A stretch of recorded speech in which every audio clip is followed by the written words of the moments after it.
It's the Real News Network. I'm Sharmini Pures coming to you from Baltimore.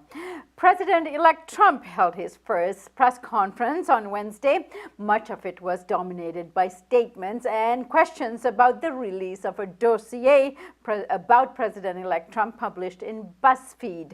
Let's have a look at what President-elect Trump had to say about that. That information that was false and fake and never happened got released to the public.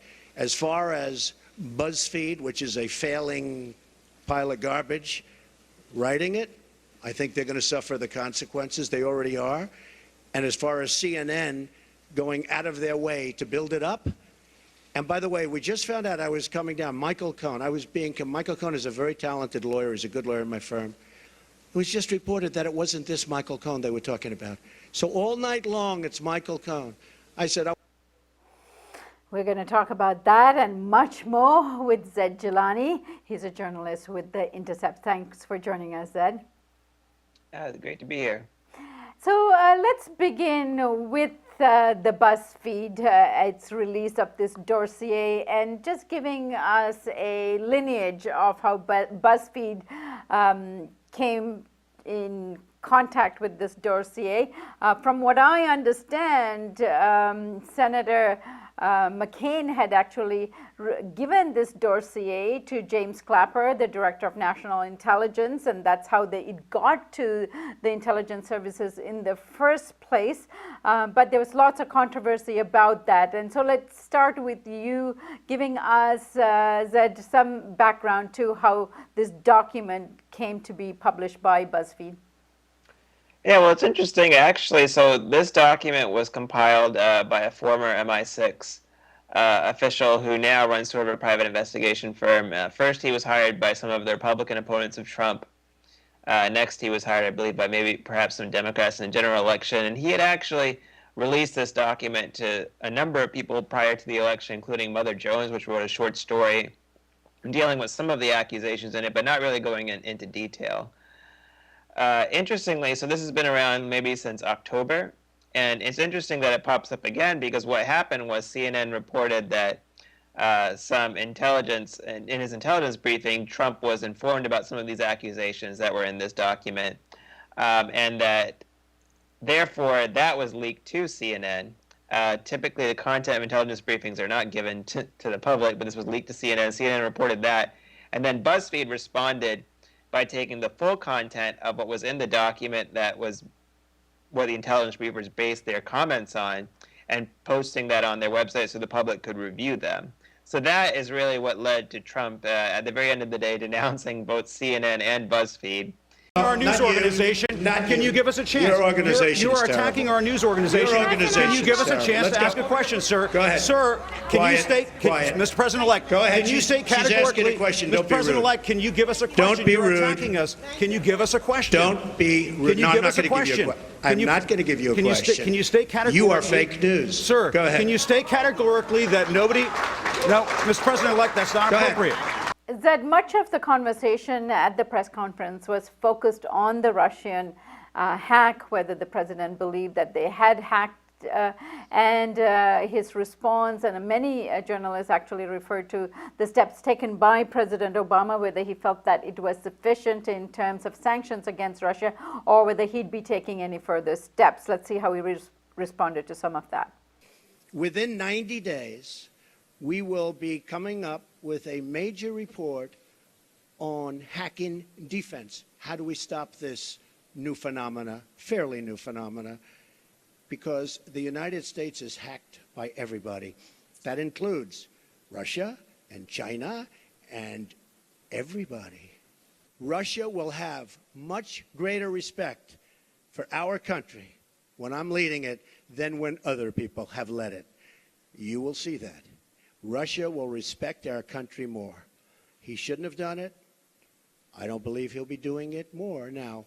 Okay, Zaid, let's take a dive into how he handled this very controversial issue as the hearings are going on for the confirmation of Tillerson, and many questions are being asked about how he would respond to the Russian hacking and the sanctions that have been imposed on Russia and so forth, whether the Trump administration would have a different approach.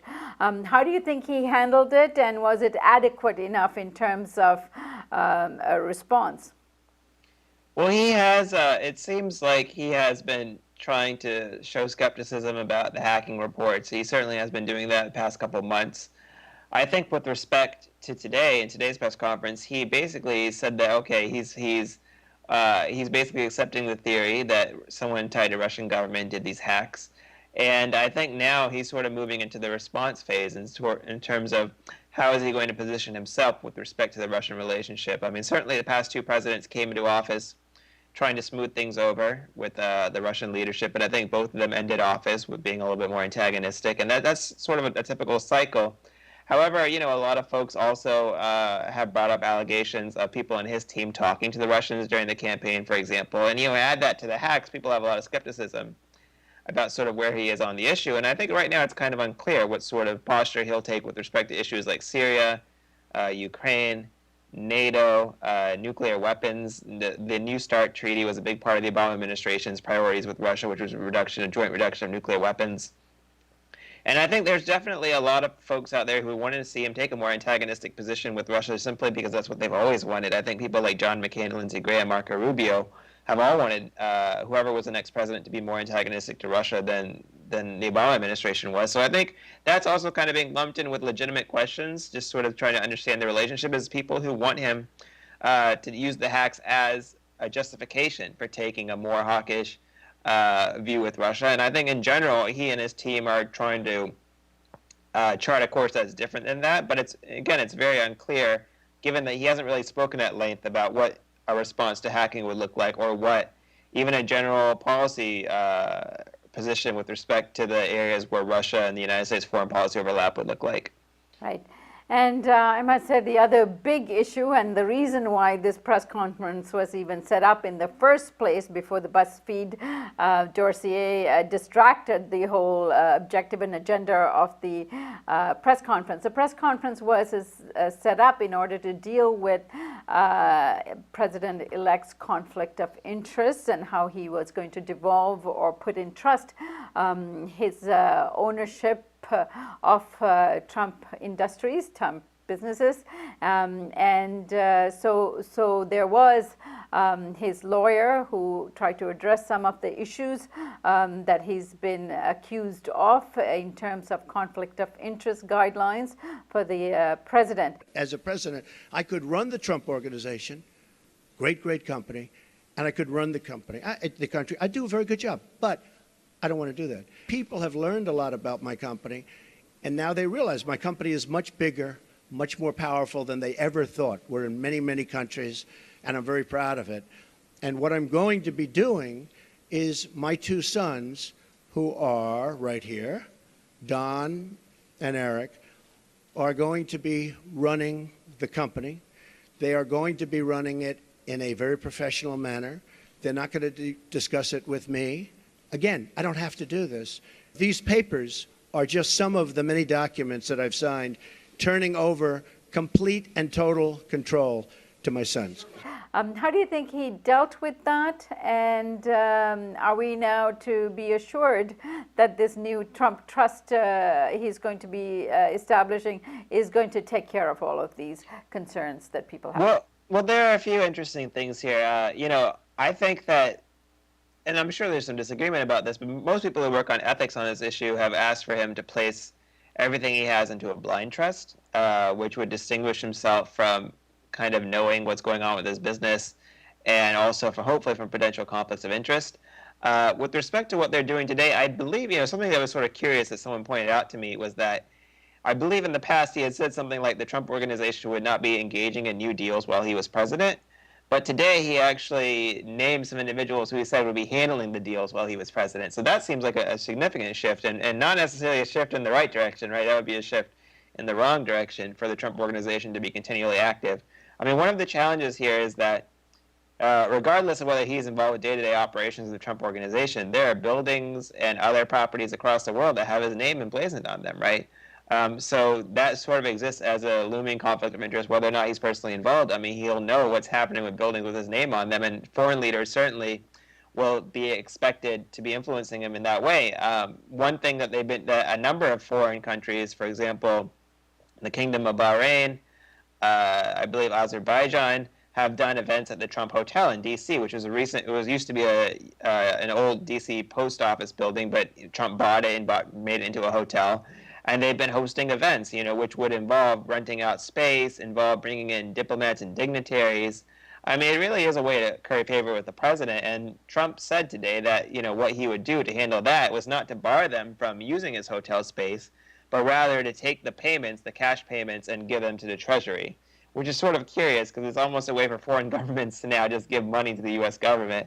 I understand that some people may see that as assuaging some conflicts of interest, but honestly, the proper way to handle this would just to be to disallow Trump properties to do contracting with foreign governments of any sort, whether it be a Trump hotel in D.C. or to be making deals in foreign countries. And unfortunately, Trump has not taken those steps.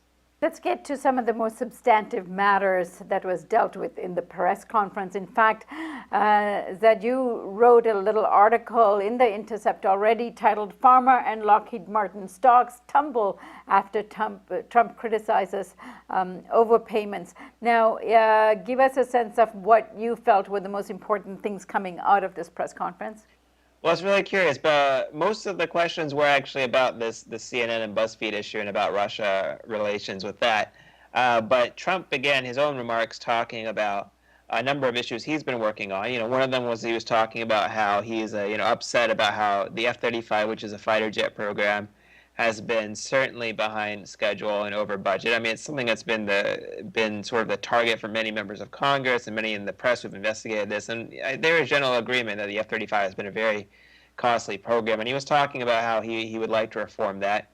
And he also talked about how, we're just paying too much for pharmaceutical drugs in the United States. A lot of the companies aren't producing those products here in the U.S., and the U.S. government, through Medicare, actually does not negotiate for those prices. So right now, we're just overpaying. We're not even negotiating for the prices we pay through that program, which is different than, let's say, Medicaid or the VA, both of which do negotiate prices. I mean, this is basically an obscure part of the law that Congress passed a few years back that it seems like Trump wants to overturn. So, those are both substantive issues.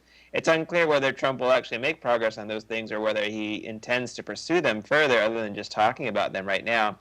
But it's interesting that we actually saw stocks tumble, both from Lockheed Martin, which produces the F-35, and sort of the biotechnology index, which has a lot of drug makers, and NASDAQ. So whether or not Trump is very serious about this, whether or not he can accomplish it, I mean, he certainly can't make a change to the drug negotiation law without Congress, unless he does something very extraordinary or unheard of with an executive order. Regardless of whether or not he's able to make good on these things, certainly industries are responding because he's the president and he's talking about these issues. And a lot of these issues, honestly, presidents don't talk a lot about when they take office. I mean, for example, the drug pricing issue is something that Barack Obama campaigned on, but he never made any good on that particular promise. He decided to put it aside to work on the sort of the health insurance reform. So it's interesting that he continues to talk about these things, and the industry certainly do respond when they see a president doing that, whether or not we'll actually see it accomplished. Zaid, one of the other issues that came up was, of course, the wall between Mexico and the United States, and he referred to Vice President Pence taking control of that project, and the controversy was mainly over who was going to pay for it, and Trump referred to the fact that Mexico will pay for it in some form or another. On the fence. It's not a fence, it's a wall. You just misreported it. We're going to build a wall. I could wait about a year and a half until we finish our negotiations with Mexico, which will start immediately after we get to office, but I don't want to wait. Mike Pence is leading an effort to get final approvals through various agencies and through Congress for the wall to begin.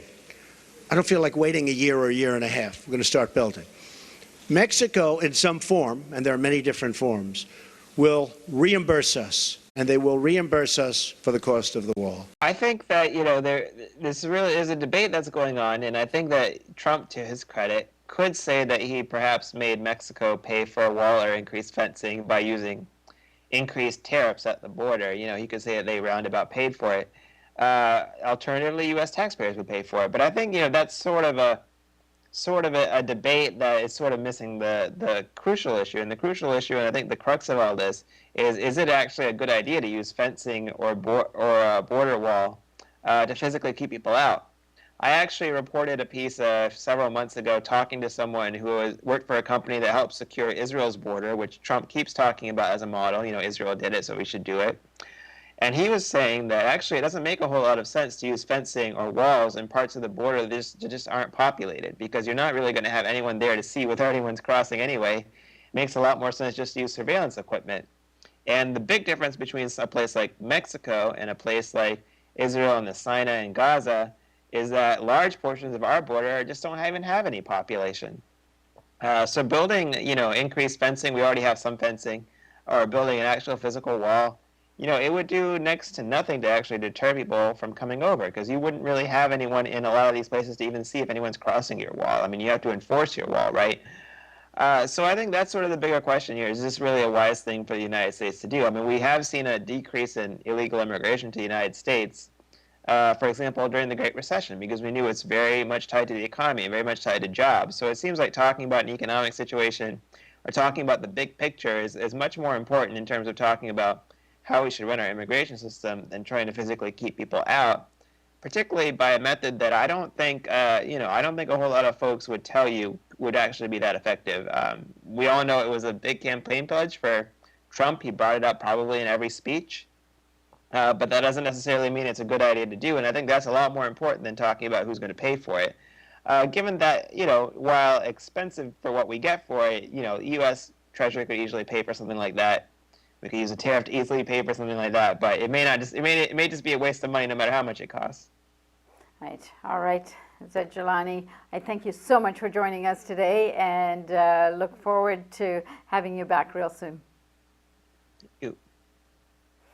And thank you for joining us on the Real News Network.